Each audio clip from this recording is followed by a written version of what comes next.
We are the Urban Cartel, and you are now watching Rap About TV.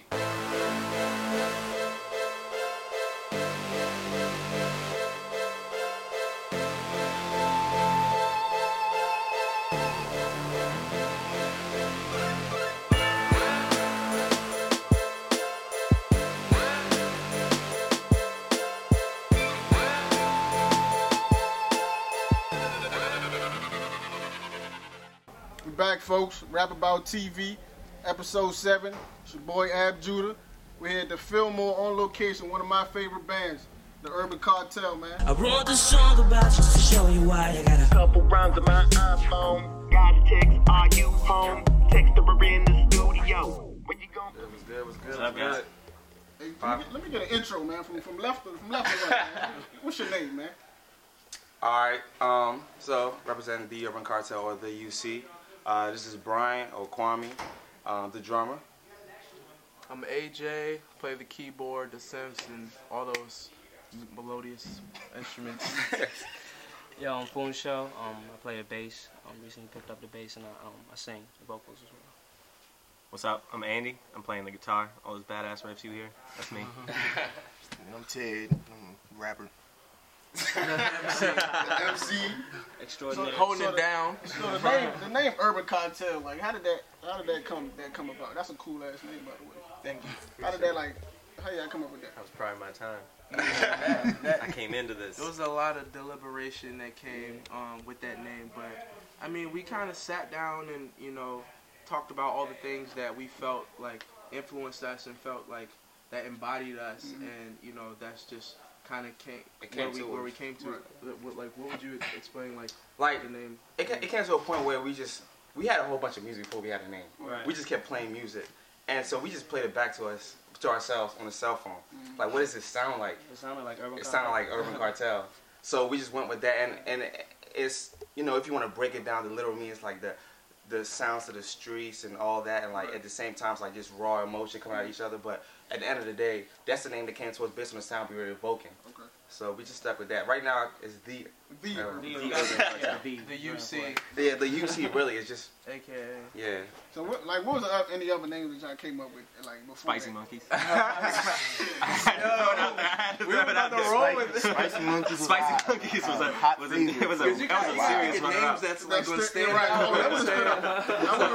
That's going to stand out. So if you read that on the newspaper, like Spicy. I don't listen to that. Hell of the Spicy Monkeys. So when I listen to an Urban Cartel song, I feel like it's like a fusion. I hear reggae, I hear rock, I hear rap, I hear R&B. Like, what would you explain? Like, how would you explain a new listener? What would you explain to what is Urban Cartel? It's hard.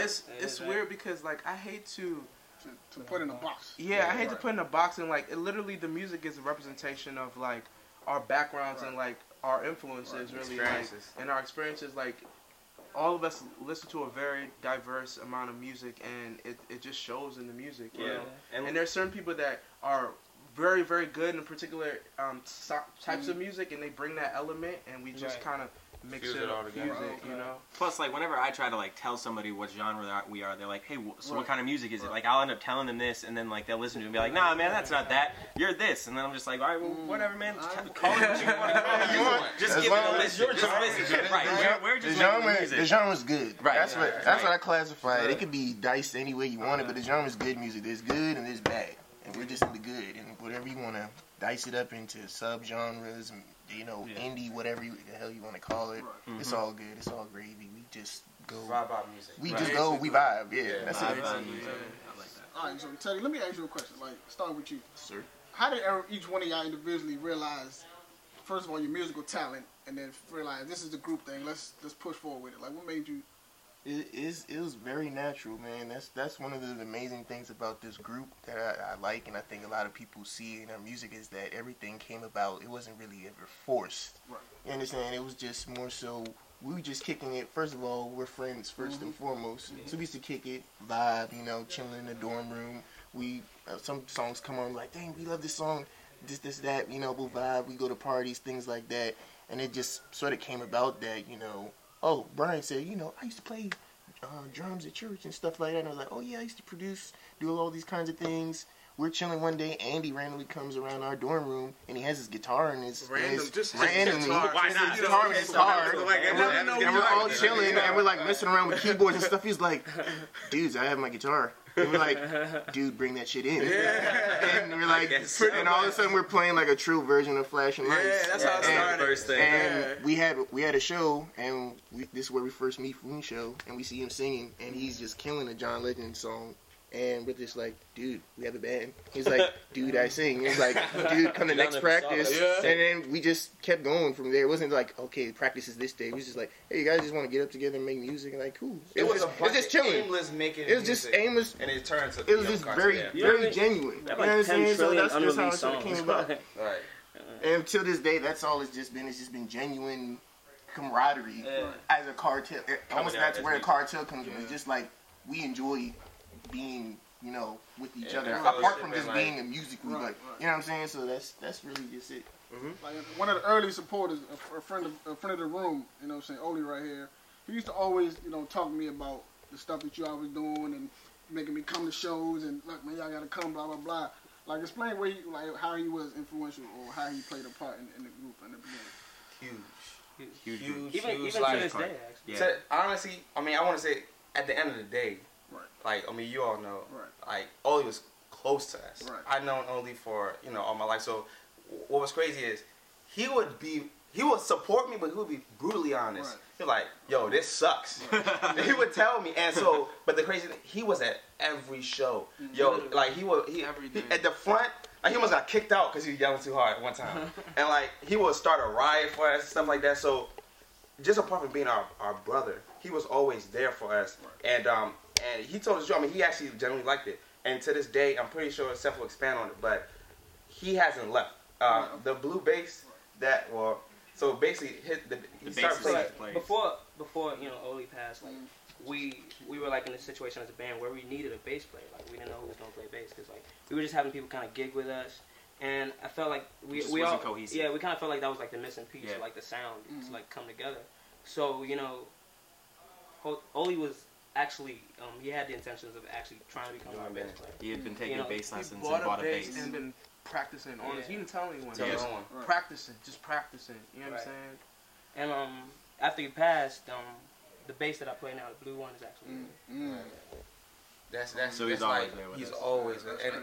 And actually, if you listen to our first song that we usually do, the warm-up song, he starts off talking about basically like a scenario and talking about the blue bass. I got it from him before he passed, you know. And so he's always with us. I mean, it's not nothing that we're like, we gotta cry before every show. It's a celebration. Right.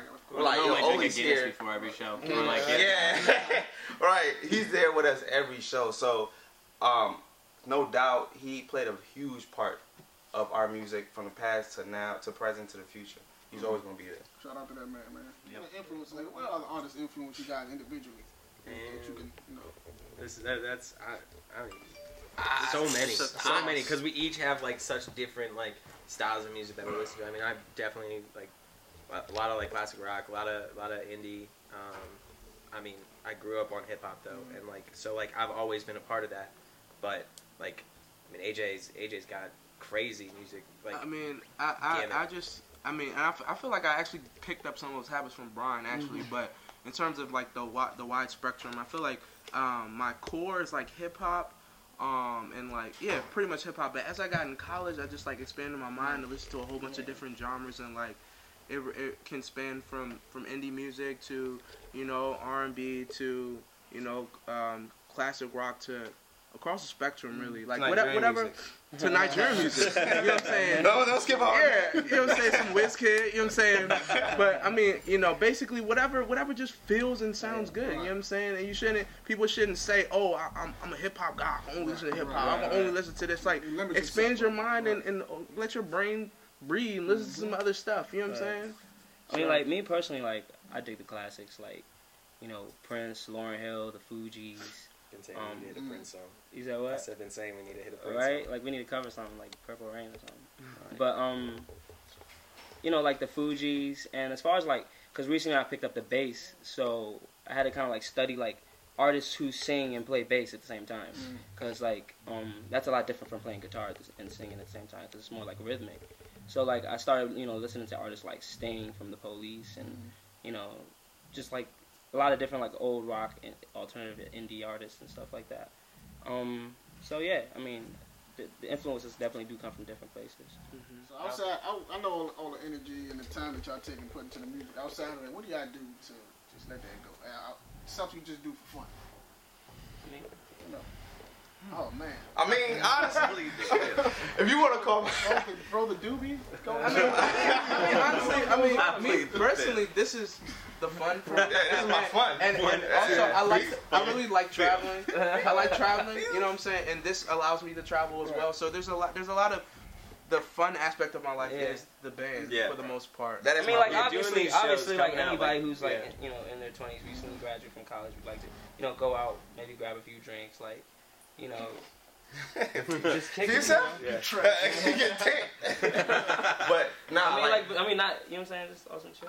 Like really, based on what they're saying, like I mean, it's just this is the fun for it.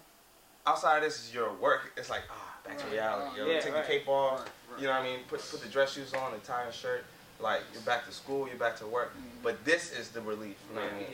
This is a lot of fun. So me not being an artist, but I can still understand the mindset of an artist. You take all the time to formulate the music, and you get to a point where people singing along to it. You see the enjoyment in their face in the crowd. Like how does that feel? That's the best. That's the best part. The energy that we get back from a crowd is one of my favorite things about performing. It's why I love being on stage because like you get so much back from that. That's why we always be like, come to the front. Right. Don't just stand in the middle of the fucking thing. Just come. All right, so I'm just gonna assume that you guys are Redskins fans. I could be wrong. How do y'all feel about the name thing?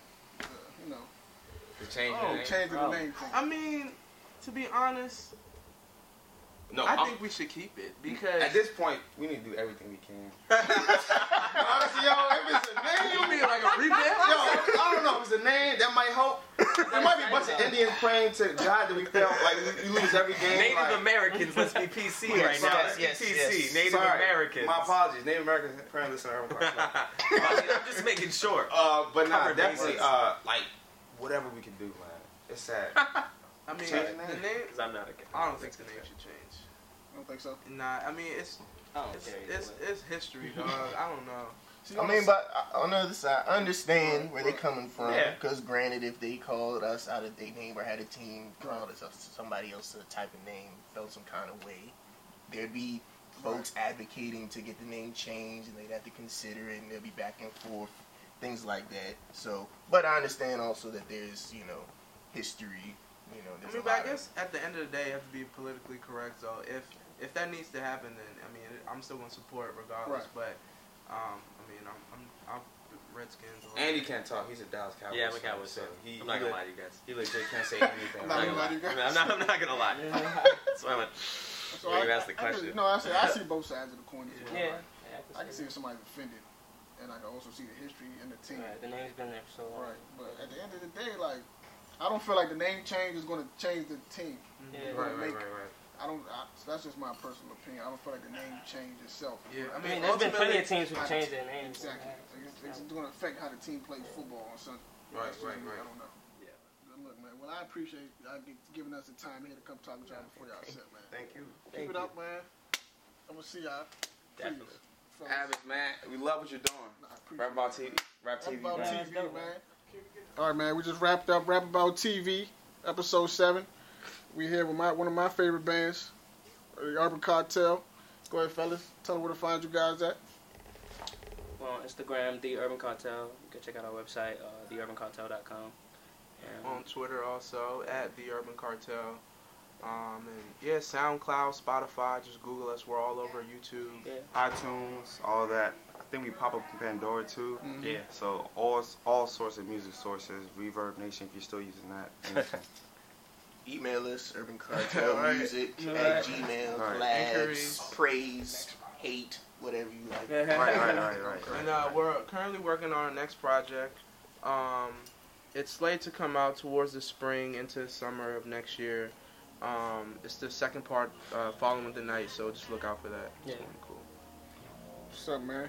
Judah, Rap About TV, the Urban Cartel, man. We out.